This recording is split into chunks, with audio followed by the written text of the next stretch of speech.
Hello friends, मैं हूं सन्मय प्रकाश और आप देख रहे हैं यूट्यूब चैनल सरकारी जॉब न्यूज़। कई इंपॉर्टेंट टॉपिक है इस करंट अफेयर्स वीडियो में और सबसे इंपॉर्टेंट है कोविड-19 जो चीन में हाहाकार मचा रहा है। इसके अलावा अमेरिका, जापान सहित कई सारे देशों में ये धीरे धीरे इसके जो मामले हैं वो बढ़ते जा रहे हैं और भारत सरकार ने भी राज्यों को चेतावनी जारी की है, अलर्ट जारी किया है। इस पर डिटेल में बात करेंगे, क्या है मामला, कौन सा नया म्यूटेशन हुआ है, नया वेरिएंट आया है, उसकी वजह से फिर से कोविड-19 का दौर लग रहा है कि आने वाला है। तो डिटेल बात करेंगे इस पूरे मुद्दे पर विस्तार से। और भी कई टॉपिक है, देख रहे हैं आप, ये सब आपके एग्जामिनेशंस के लिए इंपॉर्टेंट है, सब पर चर्चा होगी दोस्तों। तो शुरू करते हैं और पहला क्वेश्चन, कोविड-19 के किस वेरिएंट से चीन में हाहाकार मच गया है और पूरी दुनिया टेंशन में आ गई है? आंसर होगा ओमिक्रॉन BF7 वेरिएंट। ठीक है, ओमिक्रॉन BF7 वेरिएंट। और ये न्यूज़ दिखा रहा हूँ आपको, द हिंदू में न्यूज़ है, आज ही की है, लेटेस्ट न्यूज़ देख रहे हैं आप। और क्या कहा गया है कि चीन का जो अंतिम संस्कार करने वाली जो जगह है वो पैक्ड हो गई है, फुल हो गई है। वहाँ इतनी मौतें हो रही हैं इस वक्त, इतने बड़े पैमाने पर कोरोना की इन्फेक्शन हो रहा है, उसकी वजह से डेथ हो रही है। तो चीन ने एक बार फिर से पूरी दुनिया को कोविड-19 का टेंशन दे दिया है। देखिए, दुनिया के अधिकतर देश इस साल कोरोना के कहर से बाहर निकले थे, लेकिन चीन में कोरोना के मामले बहुत तेज़ी से बढ़ रहे हैं।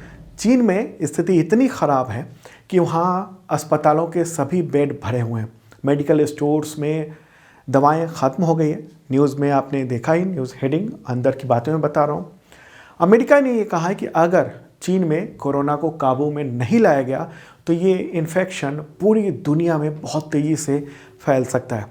इन दिनों वैसे चीन में तो फैला हुआ है, इसके अलावा जापान, अमेरिका, कोरिया, ब्राज़ील, वहाँ पर कोरोना के मामले तेज़ी से बढ़ रहे हैं और इससे ख़तरा दुनिया भर की अर्थव्यवस्था को और जो स्वास्थ्य इंफ्रास्ट्रक्चर है, हेल्थ इंफ्रास्ट्रक्चर, उस पर भी चुनौती पड़ सकता है। ओके, तो ये हालात हैं। वहाँ पर जीरो कोविड पॉलिसी लाई गई थी, लेकिन कुछ ऐसी गड़बड़ियाँ हुई, उसके बारे में और आगे बताते हैं। अभी भारत की भी बात कर लें। भारत में अलर्ट जारी कर दिया गया है केंद्र सरकार के द्वारा तमाम राज्यों को। केंद्र सरकार ने कहा है, स्वास्थ्य मंत्रालय ने, कि पॉजिटिव सैंपल की जीनोम सीक्वेंसिंग कराई जाए। ठीक है, भारत में 3000 से ज़्यादा कोविड के मामले इस वक्त हैं। हालांकि ये नियंत्रण में है इंडिया में, लेकिन अभी से कंट्रोल करने की अभी से ही चेतावनी दे दी गई है कि ख़तरा और ज़्यादा ना हो। यहाँ तक कि केंद्र सरकार ने कांग्रेस से कहा है कि जो भारत जोड़ो यात्रा है उसको या तो रद्द किया जाए और या जो कोविड के नॉर्म्स हैं, यानी केवल वैक्सीन वाले लोग ही इसमें पार्टिसिपेट करें, ऐसा किया जाए। तो न्यूज़ भी आप देख रहे हैं, भारत जोड़ो यात्रा पर भी कह दिया है सरकार ने। अब बात करते हैं वायरस के खतरनाक म्यूटेशन को लेकर। देखिए, एक्सपर्ट्स का ये कहना है कि जो म्यूटेशन हुआ है उसकी वजह से चीन में इन्फेक्शन बहुत ज़्यादा तेज़ी से बढ़ा है। साइंटिस्ट इसे ओमिक्रॉन BF7 कह रहे हैं। ठीक है, ओमिक्रॉन BF7, और इसे ओमिक्रॉन BA.5.2.1.7 भी कहा जा रहा है। और चीन में आपको पता है कि जीरो कोविड पॉलिसी थी बहुत लंबे समय से, और उससे उकता कर परेशान होकर वहाँ लोगों ने प्रदर्शन भी किए। तो जीरो कोविड पॉलिसी जैसे ही उसको ख़त्म किया गया तो वैसे ही बहुत तेज़ी से अचानक से वहाँ कोविड-19 के मामले बढ़ गए। और ओमिक्रॉन का सबसे ख़तरनाक जो म्यूटेशन है ये है, ये बताया जा रहा है कि जो अगर कोई एक व्यक्ति इन्फेक्टेड होता है इस वायरस से, जो सब वेरिएंट कहिए इसके वायरस का, कोविड-19 वायरस का, उससे एक व्यक्ति अगर इन्फेक्टेड है तो वो 18 लोगों को इन्फेक्ट कर सकता है। तो मतलब कि बहुत तेज़ी से ये चेन फैल सकता है, ऐसे खतरे हैं। चीन के क्या हालात हैं? चीन में जितने भी मामले बताए जा रहे हैं, संक्रमण उससे कई गुना ज़्यादा है, मौतें भी कई गुना ज़्यादा हो रही हैं। ठीक है, चीन में कोविड का लॉकडाउन पहले से जारी था, लेकिन अब जो खबरें आ रही हैं उसके मुताबिक हाहाकार मचा हुआ है। मौत के बाद बॉडी रखने की जगह नहीं है, अंतिम संस्कार के लिए लंबी लंबी लाइनें लगी हुई हैं। कई तरह की खबरें आ रही हैं वहाँ से, महामारी के विशेषज्ञ निकाल कर ला रहे हैं वहाँ की खबरें, लेकिन वहाँ का जो एडमिनिस्ट्रेशन है उसकी वजह से ये पता नहीं चल पा रहा है कि एक्चुअल में क्या हालात हैं। जो वहाँ के फोटोग्राफ आ रहे हैं, वीडियो आ रहे हैं, उनसे ये पता चल रहा है कि बहुत ही बुरे हालात हैं। सवाल ये है कि चीन में आखिर कोरोना इतने बड़े पैमाने पर क्यों लौट आ रहा है। तो देखिए, बात ये सामने आ रही है कि चीन ने जो ज़ीरो कोविड पॉलिसी अपनाई, उसकी वजह से क्या हुआ, लोगों में हर्ड इम्यूनिटी नहीं है, यानी सामूहिक रूप से कोरोना से लड़ने की जो क्षमता थी वो नहीं है। अब हर्ड इम्यूनिटी क्या होती है, सवाल ये भी हो सकता है। देखिए, अभी 2 साल पहले की बात है जब कोरोना आया था, तकरीबन 2020 में। शुरुआत में तो उससे लड़ने की, उससे बचने की कोशिश की गई, लेकिन फिर डॉक्टर्स ने, विशेषज्ञों ने कहा कि इसे तभी हराया जा सकता है कोविड-19 को जब हर्ड इम्यूनिटी आएगी, मतलब कि बड़े पैमाने पर लोग इससे इन्फेक्टेड हों और फिर वो ठीक हो जाएं। तो चूंकि इन्फेक्शन एक बार गया, मुझे लगता है कि ज़्यादातर लोग, आप जो वीडियो देख रहे हैं, हो सकता है आपको भी इन्फेक्शन हुआ होगा कोविड-19 का, आपके परिवार में हुआ होगा। तो उसकी वजह से क्या हुआ कि वायरस तो अंदर हो गया, लेकिन हमने वायरस को हरा दिया, तो उसकी इम्यूनिटी जो है ना, मतलब लड़ने की क्षमता बॉडी में आ गई है वायरस से। लेकिन चीन में क्या हुआ, चीन में ज़ीरो कोविड पॉलिसी लाई गई, यानी पूरी तरह से पूरा बंद कर दिया गया, घरों को लॉक कर दिया गया, पूरी बिल्डिंग लॉक, सड़कों पे कोई नहीं, एक व्यक्ति नहीं। तो इसकी वजह से वहाँ बहुत सारे लोगों में कोविड-19 का इन्फेक्शन नहीं हुआ। अब क्या हुआ, अब जो कोविड का नया वायरस आया है वो लोगों को इन्फेक्ट कर रहा है, उसकी वजह से मौतें हो रही हैं। दूसरी बात एक और है कि चीन का जो वैक्सीन है वो उतना कारगर नहीं हुआ जितना इंडिया का वैक्सीन या यूरोप का वैक्सीन, अमेरिका का वैक्सीन, उन सब कारगर हुआ है। चीन ने कोरोना की वैक्सीन बनाने के लिए एक दूसरी तकनीक का इस्तेमाल किया, जबकि दुनिया के देश पुरानी परंपरागत जो तकनीक थी उससे उससे मतलब ये वैक्सीन बनाया था। तो न्यूज़ भी आप देख रहे हैं कि ये इनएफेक्टिव रह गया।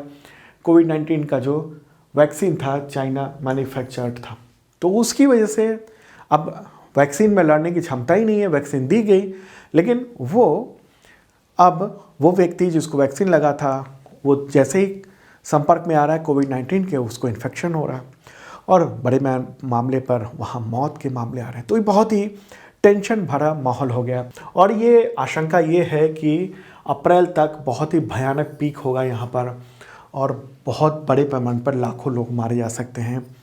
चीन में आशंका ये है, अगर कंट्रोल नहीं हो पाया तो।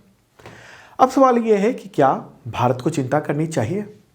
तो देखिए, भारत के स्वास्थ्य मंत्री ने 19 दिसंबर को संसद में ये बताया है कि भारत में वैक्सीन का आंकड़ा 220 करोड़ के पार हो चुका है और ये संख्या कोरोना के सभी उपलब्ध वैक्सीन की पहली, दूसरी और प्रिकॉशनरी डोज उन सबको मिलाकर है। मतलब आप ये मत समझ लीजिए कि 220 करोड़ लोगों को लग गया, उतनी आबादी नहीं है। 220 करोड़ बार वैक्सीन लगा है, मतलब पहली बार लगा, फिर दूसरी बार लगा, फिर प्रिकॉशनरी तीसरी बार भी लगा बहुत सारे लोगों को, इन सबको मिलाकर। ओके, और देश में 18 जनवरी 2021 को ये टीकाकरण शुरू हुआ था। भारत में 2021 में दुनिया का सबसे बड़ा टीकाकरण अभियान था और ये सफल रहा है बहुत बड़े पैमाने पर। तभी हमने 220 करोड़ डोज लगवा लिए पूरे भारत ने। और इसके अलावा एक और बात है कि ज़्यादातर भारतीयों को कोविड-19 का संक्रमण एक बार हो चुका है और इससे हर्ड इम्यूनिटी आ चुकी है लोगों में। इसलिए हम कह सकते हैं कि यहाँ पर खतरा कम है, लेकिन सतर्कता बरतनी चाहिए। और इसी सतर्कता के तहत जो केंद्रीय स्वास्थ्य मंत्रालय है उसने राज्यों को कहा है कि जीनोम सीक्वेंसिंग कराई जाए, मतलब जो इन्फेक्शन हो रहा है उसकी जीनोम सीक्वेंसिंग हो, ताकि ये पता चल सके कि कौन सा वेरिएंट है और वो कितना खतरनाक है, कितनी तेज़ी से फैल रहा है, ताकि उसको कंट्रोल करने के लिए कोशिश की जा सके। ऐसा भी नहीं है कि भारत से कोविड-19 समाप्त हो चुका है, अभी भी है। करीब 3000 समथिंग केस अभी वर्तमान में एट प्रेजेंट हैं, तो उसको कंट्रोल करना है। और चीन से खतरा जो है ज़्यादा है, कहीं वहाँ से यहाँ और ज़्यादा इन्फेक्शन ना हो जाए, ये भी देखने की बात है। और अभी हाल ही में हिमाचल प्रदेश के जो मुख्यमंत्री हैं उनको भी कोविड-19 उनको पॉजिटिव पाया गया है। ठीक है, तो मुझे लगता है कि पूरी बात आप समझ चुके होंगे। कोविड-19 को लेकर बहुत ही इम्पॉर्टेंट था आपके समझने के लिए। और ये आप ध्यान रखिएगा, ओमिक्रॉन BF7 ये है नया जो म्यूटेटेड वायरस है वो है। वायरस म्यूटेट करता है, मतलब अपना रूप बदलता रहता है, और हर बार जो रूप बदलता है तो एक नए खतरे के तौर पर आता है। कुछ उसका रूपांतरण इनफेक्टिव होता है, लेकिन कुछ हो सकता है कि बहुत ज़्यादा तेज़ी से हो। तो इसलिए हमें सतर्क रहना है, और जो कोविड-19 के प्रोटोकॉल थे उसका पालन करना चाहिए।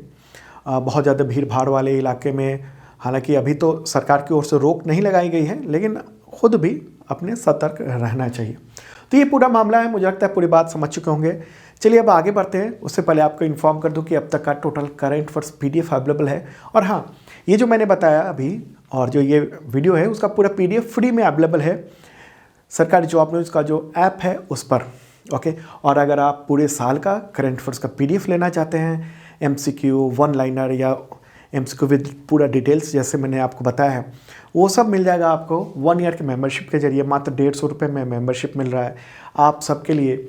और उसके साथ PDF तो मिलता ही है, साथ में मॉक टेस्ट और टेस्ट सीरीज़ तमाम एग्जामिनेशन के अलग अलग हर सब्जेक्ट के जैसे एग्जामिनेशन में क्वेश्चन आते हैं वैसे ही अभी BPSC का एग्जामिनेशन आने वाला है, SSC GD का एग्जामिनेशन होने वाला है जल्द ही, और भी कई सारे एग्जामिनेशन हैं, तो उन सब के टेस्ट सीरीज़ अवेलेबल हैं कई सारे। आप वहाँ पर टेस्ट देकर जान सकते हैं कि कैसी तैयारी है, और करंट अफेयर्स के तो शानदार टकराते हैं हमारे क्वेश्चन जो मैं आपको बताता हूँ। ठीक है, तो इस वीडियो के डिस्क्रिप्शन में चेक कर लेना, वहाँ मेंबरशिप का पूरा डिटेल अवेलेबल है, वीडियो भी है कैसे मेंबरशिप ले। अब आगे बढ़ते हैं, इंटरेस्टिंग क्वेश्चन है ये। भारत में गूगल पर वर्ष 2022 में सबसे ज़्यादा इनमें से क्या सर्च किया गया है? आंसर होगा इंडियन प्रीमियर लीग 2022। ठीक है, गूगल ने ही ये लिस्ट जारी की है कि भारत में टॉप अलग अलग कैटेगरी में कौन कौन सी लिस्ट रही है, और ये लिस्ट गूगल हर साल जारी करता है, तो इस बार भी जारी किया गया। अलग अलग कैटेगरी में जारी होता है। ठीक है, और अगर हम फिल्मों की बात करेंगे तो वो ब्रह्मास्त्र टॉप पे रहा है। ओके, इन कैटेगरी में ये जारी की गई है, एंटरटेनमेंट, स्टार्स, फिल्में, गेम्स, लोग और रेसिपी। तो देख लेते हैं। जैसे सभी कैटेगरी में IPL नंबर 1 रहा, सेकंड पे कोविन, और थर्ड पे फीफा वर्ल्ड कप सर्च में देखा गया। 2022 की बात कर रहा हूँ। फिल्मों की बात करेंगे तो नंबर 1 सर्च हुआ है ब्रह्मास्त्र, सेकंड पे KGF चैप्टर 2, और थर्ड पे द कश्मीर फाइल्स। ठीक है, गेम्स की कैटेगरी में वैसे तो ऑल में इंडियन प्रीमियर लीग 2022 तो था ही, और गेम्स में भी था। सेकंड पे फीफा वर्ल्ड कप जो अभी हुआ कतर में, और थर्ड एशिया कप। ओके, और लोगों की कैटेगरी में जो पर्सन को सर्च किया गया उसमें नंबर 1 नुपुर शर्मा, सेकंड पे द्रौपदी मुर्मू जो राष्ट्रपति हैं, थर्ड पे ऋषि सुनक जो ब्रिटेन के प्राइम मिनिस्टर। ठीक है, और नुपुर शर्मा को जानते हैं BJP लीडर। आगे अगर देखेंगे बहुत सारे लोग सर्च करते हैं व्हाट इज वगैरह वगैरह, तो ये व्हाट इज अग्निपथ, यानी अग्निपथ स्कीम क्या है, इसके बारे में सबसे ज़्यादा सर्च किया गया। नाटो क्या है, क्योंकि रूस और यूक्रेन के बीच में युद्ध चल रहा है, उसमें नाटो भी एक इम्पॉर्टेंट नज़र बनाए हुए हैं, तो इसलिए नाटो पे भी देखा गया है। NFT क्या है, ये भी सर्च किया गया। ठीक है, न्यूज इवेंट की बात करेंगे तो लता मंगेशकर का देहांत की सबसे ज़्यादा खबरें सर्च की गई, उसका सिद्धू मूसेवाला की जो हत्या हुई उस पर। अगला क्वेश्चन लेते हैं, किस देश की टीम ने blind T20 cricket world cup को जीत लिया है? आंसर होगा इंडिया, भारत, और ये लगातार ऐसा तीसरी बार है जब इंडिया ने ये वर्ल्ड कप जीत लिया है ब्लाइंड T20। ठीक है, हैट्रिक बनाया जीत में। किसे हराया? बांग्लादेश को हराया इंडिया ने। और ये वर्ल्ड कप कहाँ पर खेला गया? तो बेंगलुरु के चिन्ना स्वामी स्टेडियम में खेला गया, कर्नाटक में। ओके, तीसरी बार इंडिया विजेता रहा है। दिसंबर में ही ये इवेंट आयोजित किया गया था कर्नाटक में। इंडिया 2012 में जीता, 2017 में जीता, और 2022 अभी जीत लिया है। और इस बार जो वर्ल्ड कप हुआ उसमें ब्रांड एम्बेसडर कौन थे, ये भी सवाल हो सकता है। युवराज सिंह थे। अगला जो T20 वर्ल्ड कप होगा 2023 में पाकिस्तान में आयोजित किया जाएगा। तो भारत में जो आयोजन हुआ उसमें महत्वपूर्ण भूमिका भारतीय नेत्रहीन क्रिकेट संघ की रही है। इसकी स्थापना कब हुई थी? 2011 में। अध्यक्ष कौन है, प्रेसिडेंट? तो महंतेश किवाद सन्नावर, मुख्यालय बेंगलुरु में है। अगला क्वेश्चन लेते हैं, इंपॉर्टेंट क्वेश्चन है। दिल्ली एम्स पर साइबर अटैक के पीछे जांच के बाद किस देश के हैकर्स का हाथ पाया गया है? आंसर होगा चाइना, चीन। देखिए, आज दुनिया में युद्ध सिर्फ बॉर्डर पर नहीं हो रहा है, दुश्मन देश जो है वो साइबर हमले करके भी अटैक कर रहे हैं, और ये अटैक इंडिया झेल रहा है। न्यूज़ देखा आपने ये, और अटैक कितना खतरनाक है आप देख रहे हैं, जिससे देश की जो डेवलपमेंट है उसको रोका जा सकता है इस तरीके से। दिल्ली के एम्स हॉस्पिटल में 23 नवंबर को ये हमला हुआ था, साइबर अटैक हुआ था रैंसमवेयर का, और बहुत लंबे समय तक, दिसंबर तक, इस अटैक की वजह से ऑनलाइन जो गतिविधियां थी एम्स की वो रुक गई थी, ठप हो गया था। और इस अटैक में हॉस्पिटल के जो डेटा थे इंपॉर्टेंट आम लोगों के और बहुत नामचीन हस्तियों के, क्योंकि जो भी वीआईपी है ज़्यादातर पॉलिटिकल क्षेत्र में तो वो एम्स में जाते हैं, तो उन सब का बहुत ही कीमती डेटा वो हैक कर लिया गया था। कितना डेटा था? 1.3 TB, इतना डेटा था। तो द इकोनॉमिक टाइम्स के अनुसार जांच के बाद केंद्र सरकार के अधिकारियों ने कहा है कि चीन के हैकर्स ने साइबर हमला किया था, और एम्स में 100 सर्वर में बहुत सारे इतने डेटा थे, वो सब उन लोगों ने उसको हैक किया, उसको अपने कब्जे में लिया था, और बहुत बड़ी रकम डिमांड की जा रही थी उसके द्वारा। करीब करीब 200 करोड़ के आसपास की डिमांड की जा रही थी कि उतने रकम दी जाए तब वो रैंसमवेयर जो अटैक है उसको वो ख़त्म करेगा।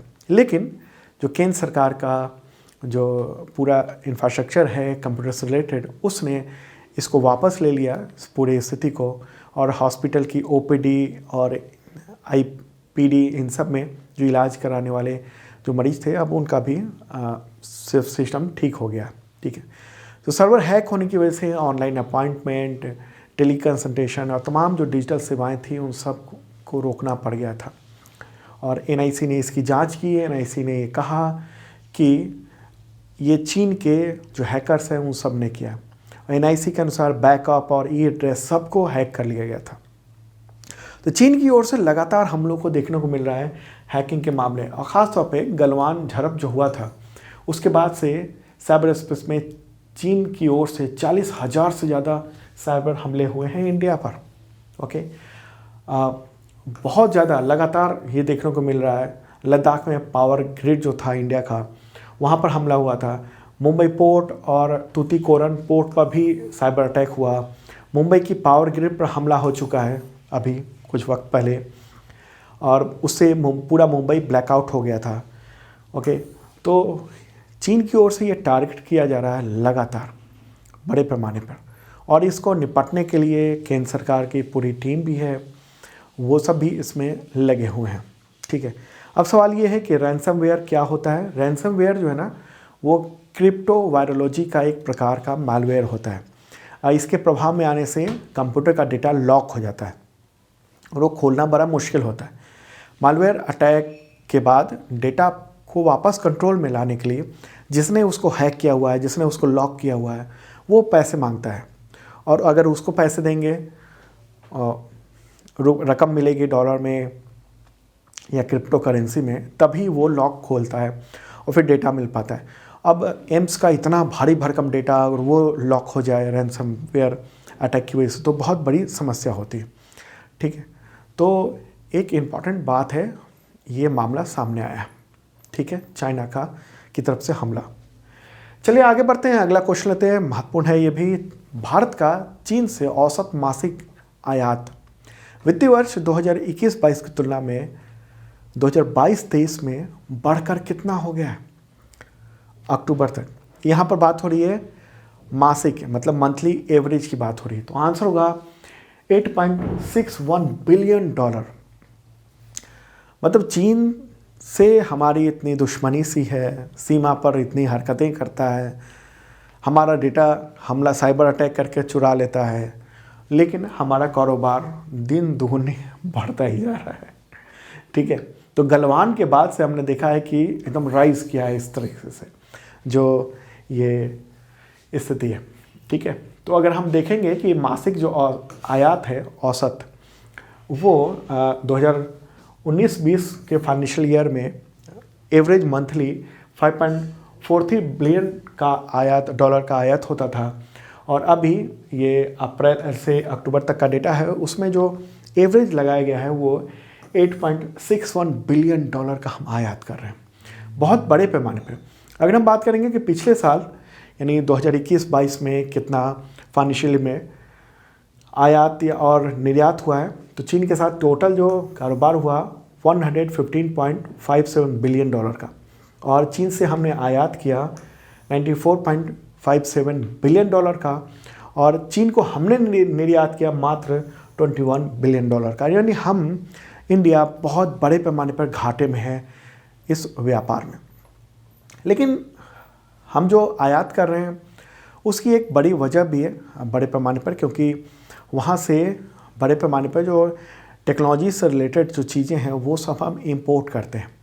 तो और ये सब टेक्नोलॉजी की चीज़ें वो सब बहुत ही ज़रूरी है। जैसे क्या क्या इलेक्ट्रिकल मशीनरी, इलेक्ट्रिकल उपकरण, sound recorder, television screen, TV sound recorder, nuclear reactor से रिलेटेड जो सामग्री है वो, viral machinery, organic chemical, plastic के सामान, जो दवाएं जो बनती हैं उसका जो रॉ मटेरियल होता है वो, और ये सब बहुत ज़रूरी चीज़ें हैं। अगर ये सब ना हो तो हम आगे इससे मतलब हम आयात हमने कर लिया। अब जैसे इलेक्ट्रॉनिक मशीनरी की बात कर लें, इंडिया में सेमीकंडक्टर की फैक्ट्री लग रही है, लेकिन हमें तब तक जब तक कि इंडिया में उत्पादन शुरू नहीं होता है और बहुत बड़े पैमाने पर हमारी खपत के मुताबिक उत्पादन शुरू नहीं होता है, तब तक हमें चीन से ही सामान मंगवाने होंगे। जो इलेक्ट्रिकल सिस्टम है, इलेक्ट्रॉनिक सामान है, जैसे लैपटॉप है, मोबाइल है, और बहुत सारी चीज़ें हैं। मोबाइल तो इंडिया में बनने लगी है, लेकिन बहुत सारा उसका भी पार्ट्स वो चीन से ही आता है। और अगर हम अचानक से बंद कर देंगे इन सब का, तो इंडिया में जो ग्रोथ हो रहा है उस पर भी असर पड़ेगा। क्योंकि अगर लैपटॉप इंडिया मंगवा रहा है वहाँ से, तो इसी लैपटॉप से हम उससे बहुत बड़े पैमाने पर सॉफ्टवेयर डेवलप करके और उससे फॉरेन एक्सचेंज कमा रहे हैं। तो एक तरह से चक्र बना हुआ है, और उसमें अभी तक हैं। लेकिन कोशिश ये होनी चाहिए कि हम आयात को कम करें, और यहाँ इंडिया में आयात जो है मतलब सामान जो है इतना ज़्यादा बने कि हमारा जो घाटा हो रहा है वहाँ से ख़रीदने में और बेचने में वो कम हो सके। इंडिया भी बहुत सारी चीज़ें यहाँ से भेजता है, organic chemical, minerals, mineral oil, mineral waxing, लोहा, स्टील, एल्युमिनियम, कॉटन, तो ये सब निर्यात करता है इंडिया चाइना को। ओके, महत्वपूर्ण बात। चलें अब आगे बढ़ते हैं, अगला क्वेश्चन लेते हैं। संकटग्रस्त प्रजातियों की IUCN रेड लिस्ट है, रेड लिस्ट, तो उसमें किन 3 मेडिसिनल प्लांट की प्रजातियों को शामिल किया गया है जो हिमालय में पाई जाती हैं? आंसर उपरोक्त सभी। तो ये तीनों को इसमें रेड लिस्ट में शामिल कर दिया गया है, यानी खतरे में है ये 3 प्रजातियाँ। और हाँ, न्यूज़ आपको दिखा दूँ, ये रहा द हिंदू में कौन कौन सी प्रजाति हैं, तो आप देख रहे हैं मेरे बगल में। पहली प्रजाति है मीजोट्रोपिस पैलिटा, ये गंभीर रूप से लुप्तप्राय है, उधर वाला फोटोग्राफ देख रहे हैं। बीच वाला जो है वो फ्रिटिलोरिया सिरोहोसा, ये कमज़ोर रूप से में ये है विलुप्त होने की कगार पर है। तीसरा है डेक्टाइलोरिजा हेटागिरिया, ठीक है। तो ये मेडिसिनल प्लांट है, ये आमतौर पर हिमालय में ही पाया जाता है, उत्तराखंड में ज़्यादातर पाया जाता है, और इन सब से जो एंटीऑक्सीडेंट मिलता है उसे दवाएं बनाई जाती है। एंटीऑक्सीडेंट का ये प्राकृतिक रूप है वो, ठीक है। ये सब जो वनस्पति हैं, ये सब पौधा दवाओं के लिए बहुत इम्पॉर्टेंट है ये, ठीक है। तो इसको रेड लिस्ट में डाल दिया गया है, international union for conservation of nature IUCN, तो उसी की रेड लिस्ट है, उसमें शामिल किया गया है इन तीनों को। तो इम्पॉर्टेंट क्वेश्चन है, ठीक है। तो IUCN का मुख्यालय कहाँ है? ग्लैंड, ये स्विट्जरलैंड में है। अगला क्वेश्चन लेते हैं। और हाँ, रेड लिस्ट में डालने का मतलब यही हुआ कि अब सरकार पर प्रेशर होगा कि इन सब प्रजातियों को बचाया जाए, प्रोटेक्ट किया जाए। अगला क्वेश्चन लेते हैं। WHO ने गाम्बिया में 66 यानी 66 बच्चों की मौत का आरोप किस भारतीय फार्मा कंपनी पर लगाया था, जिसे DGCI ने गलत साबित किया है या कहें गलत कहा है? आंसर होगा मेडेन फार्मास्यूटिकल्स लिमिटेड। ठीक है, मैंने अक्टूबर में इसकी खबर बताई थी आपको और उसमें यही बात थी कि मेडेन फार्मास्यूटिकल लिमिटेड पर आरोप लगा था कि 66 बच्चों की मौत हो गई 4 कफ और कोल्ड सिरप पीने की वजह से। ये हरियाणा की स्थित एक कंपनी है। तो WHO ने जिम्मेदार बताया था मेडेन फार्मास्यूटिकल कंपनी के इन 4 सिरप को। इसके बाद DGCI यानी drug controller general of India उसने जांच शुरू की और अब दिसंबर में DGCI ने ये कहा है कि WHO का ये आरोप गलत है। WHO ने जल्दीबाजी में आकर इसके बारे में कह दिया और इंडिया की छवि खराब की है WHO ने, ऐसा कहना है DGCI का। ठीक है, तो उसका न्यूज़ भी ये रहा। मतलब WHO ने बहुत जल्दीबाजी दिखाई है बच्चों के डेथ के मामले में जो आरोप लगाया उस पर। हालांकि WHO अभी अडिग है, उसका कहना है कि नहीं, इस दवा में कुछ ऐसे गड़बड़ थी, उसकी वजह से ही मौतें हुई हैं गाम्बिया में। ओके, और उसने कहा है कि क्या क्या चीज़ें उसमें ज़्यादा थी। ठीक है, तो एक बार गाम्बिया ले चलते हैं। कहाँ पर है गाम्बिया, एक बार मैप के थ्रू दिखा देते हैं आपको। ये प्यारा भारत है। गाम्बिया जो है वो अफ्रीकी कंट्री है। तो अफ्रीका यहाँ ये रहा और गाम्बिया बहुत ही छोटा सा एक देश है, ये रहा। सेनेगल के बीचों बीच में है ये गाम्बिया, यहाँ पर देख रहे हैं आप लंबी से। और अगर क्षेत्रफल के हिसाब से देखेंगे तो इसका जो क्षेत्रफल है ना वो इंडिया का जो त्रिपुरा है उसके बराबर है। यानी ये जो त्रिपुरा आप देख रहे हैं यहाँ पर, इसके बराबर वो गाम्बिया है।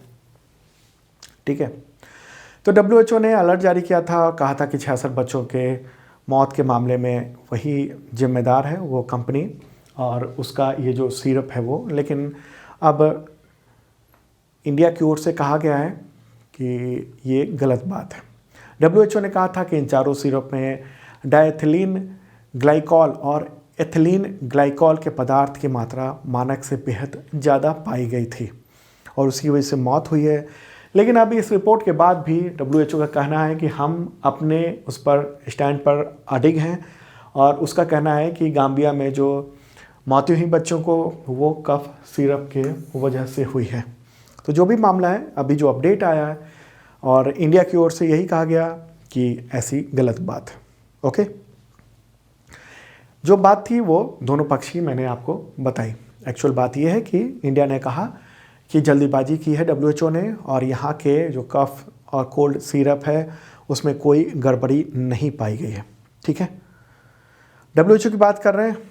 मुख्यालय कहाँ है? जेनेवा, स्विट्जरलैंड में। चीफ कौन है इस वक्त? Tedros Adhanom Ghebreyesus. अगला क्वेश्चन, भारत का कौन सा राज्य अपना जलवायु परिवर्तन मिशन शुरू करने वाला पहला राज्य बन गया है? आंसर होगा तमिलनाडु। तमिलनाडु ने घोषणा की है, वहाँ के मुख्यमंत्री हैं MK स्टालिन। उन्होंने दिसंबर में ही जलवायु परिवर्तन शिखर सम्मेलन तमिलनाडु में एक आयोजन किया गया और उसी में उन्होंने इसके बारे में ऐलान कर दिया। ठीक है, महत्वपूर्ण बात। देखिए, भारत का लक्ष्य ये है कि 2070 तक कार्बन न्यूट्रल बन जाए इंडिया। कार्बन न्यूट्रल का मतलब हुआ कि जितना इंडिया कार्बन उत्सर्जन कर रहा है उतना ही अपने जो तमाम पेड़ पौधे हैं उन सब से उसको सोख ले रहा है। तो एक्स्ट्रा कार्बन जो पर्यावरण में ज़्यादा नहीं जा रहा हो। ठीक है, तो तमिलनाडु के मुख्यमंत्री का कहना है कि तमिलनाडु उससे पहले ही 2070 से पहले ही कार्बन न्यूट्रल बन जाएगा, उसकी तैयारी कर ली गई है। ओके, तो एक मिशन भी लॉन्च किया गया है तमिलनाडु के द्वारा, जलवायु परिवर्तन मिशन। इसके लिए 500 करोड़ रुपए घोषणा की गई है और सरकार जो है वो ग्रीन क्लाइमेट कंपनी बनाएगी और ये अलग अलग क्षेत्रों में काम करेगी। ग्रीन तमिलनाडु मिशन का काम करेगी, तमिलनाडु वेटलैंड्स को प्रोटेक्ट करने का काम करेगी और तमिलनाडु क्लाइमेट चेंज से रिलेटेड काम करेगी। ठीक है, तो ये किया गया है। तमिलनाडु, उसको देख लेते हैं कहाँ पर है तमिलनाडु। तो ये प्यारा भारत है और यहाँ ये रहा तमिलनाडु, मैप में आप देख रहे हैं। ठीक है, राजधानी क्या है? चेन्नई। राज्यपाल गवर्नर कौन है? RN रवि। मुख्यमंत्री MK स्टालिन है। अगला क्वेश्चन लेते हैं, भारत ने किस देश के साथ दिसंबर 2022 में समन्वित गश्त यानी पेट्रोल अभियान चलाया है? इंडियन नेवी की ओर से। आंसर होगा इंडोनेशिया। इंडियन नेवी ने इंडोनेशियाई नेवी के साथ ये किया है। ठीक है, और इसको इंडिया इंडोनेशिया कोऑर्डिनेटेड पेट्रोल का नाम दिया गया। ये 39वां संस्करण था, दिसंबर में ये आयोजित किया गया। और इसमें यही कि दोनों नौसेनाओं ने मिलकर पेट्रोलिंग की और ये देखा कि किस तरीके से जो समुद्री क्षेत्र है उसकी सुरक्षा कैसे की जाए, वहाँ जो गतिविधि है उस पर निगरानी कैसे की जाए। ओके, तो इंडियन नेवी की बात कर लें, चीफ कौन है? Admiral R Hari Kumar. और ये भी सवाल होगा कि ये अभियान कहाँ पर आयोजित किया गया? तो ये पोर्ट ब्लेयर में संपन्न हुआ है। कहाँ पर? पोर्ट ब्लेयर में। चलिए आगे बढ़ते हैं। अगला क्वेश्चन, किस देश की सरकार ने अपने युवाओं के लिए मुफ्त में कंडोम उपलब्ध कराने का फैसला किया है, ऐलान कर दिया? आंसर होगा फ्रांस। फ्रांस ने कहा है, फ्रांस की सरकार ने कि 1 जनवरी 2023 से 18 से 25 वर्ष के आयु के युवाओं को सरकार मुफ्त में कंडोम उपलब्ध करवाएगी। फ्रांस की फार्मेसी से ये कंडोम मुफ्त में लिया जाएगा और युवाओं को कंडोम लेने के लिए आईडी दिखाना होगा, आयु उससे पता चल जाएगा और ये कंडोम उनको उपलब्ध करा दिया जाएगा। मैप में ये फ्रांस रहा यूरोप में। तो फ्रांस के राष्ट्रपति इमैनुअल मैक्रोन, तो उन्होंने ही इस कार्यक्रम की शुरुआत करने की घोषणा की है। सरकार ने ऐसा क्यों किया है, सवाल हो सकता है। दरअसल सरकार का ये कहना है कि सेक्सुअल ट्रांसमिटेड इन्फेक्शन यानी STI, इसका प्रसार बहुत तेज़ी से फैल रहा है और इसके अलावा अनचाही जो प्रेगनेंसी है उसको भी रोकने का कदम किया जाएगा। सरकार वर्ष 2030 तक फ्रांस में नए HIV एड्स के मामले को रोकने का लक्ष्य बना रही है और फ्रांस में 2020 में और 2021 में 2 सालों में सेक्सुअली ट्रांसमिटेड इन्फेक्शन के मामले लगभग 30% तक बढ़ गए हैं और 2021 में तो 5000 नए केस रिकॉर्ड किए गए थे STI के, सेक्सुअली ट्रांसमिटेड इन्फेक्शन के। और फ्रांस में लगातार मामले बढ़ रहे हैं, इसलिए इसको रोकने के लिए सरकार ने वहाँ के फ्रांस के उसका कहना है कि इसके लिए वो ये कदम उठा रहा है। ठीक है, और इससे पहले वहाँ की सरकार ने यानी 2022 में इसी साल की शुरुआत में महिलाओं के लिए, लड़कियों के लिए मुफ्त में गर्भ निरोधक भी उपलब्ध कराने का ऐलान किया हुआ था। 26 वर्ष तक की जो युवतियाँ हैं, महिलाएँ हैं, उन सबको ये दिया जा रहा था। तो फ्रांस की राजधानी है पेरिस, मुद्रा यूरो है। ओके, तो दोस्तों ये था इंपॉर्टेंट करंट अफेयर्स। कैसा लगा कमेंट बॉक्स में आप बता सकते हैं। और आप सबके एग्जामिनेशन के लिए मेंबरशिप अवेलेबल है, PDF मिलेगा करंट अफेयर्स का और इसके अलावा मॉक टेस्ट सीरीज़ में हिस्सा ले सकते हैं। तो इस वीडियो के डिस्क्रिप्शन में चेक कर लेना, आपके बहुत काम आएगा। अब मिलते हैं कल ताज़ा तरीन करंट अफेयर्स के साथ।